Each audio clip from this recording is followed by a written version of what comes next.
प्रणाम। जय श्री कृष्णा। आज हम बात करेंगे ISKCON, international society for Krishna consciousness, Krishna के प्रति जागरूक सोसाइटी।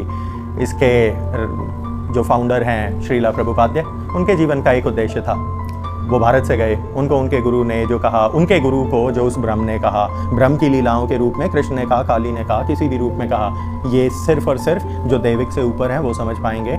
लेकिन अब आप काम की बात समझें कि श्रीला प्रभुपाद को भारत से बाहर भेजना था। उनके मरने के पश्चात तो हाईजैक कर लिया गया, ये मोमेंट हाईजैक कर लिया गया। उनके जो चेले थे उन लोगों ने इस चीज़ को खंडित करा और भारत के अंदर इस्कॉन के मंदिर तुम्हारे ही दिए हुए पैसे से, चंदे से खोले जाते हैं और उसका पैसा जो है वो विदेशों में भेजा जाता है। ये टैक्स एग्जेम्प्ट है, ये एक एनजीओ है। इतना समझ आ गया।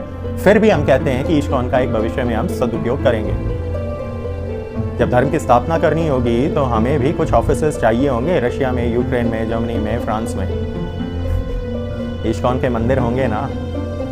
अरे तुम्हारी दुकान कृष्ण के नाम पे चल रही है। जब उसकी विद्या चाहेगी और सच में सनातन का पालन होगा और कली पुरुष जो इस्कॉन को नियंत्रित कर रहे हैं, इस चीज़ का जब अंत हम कर देंगे तो पूरे समग्र संसार को कृष्ण के प्रति समर्पित कराना है।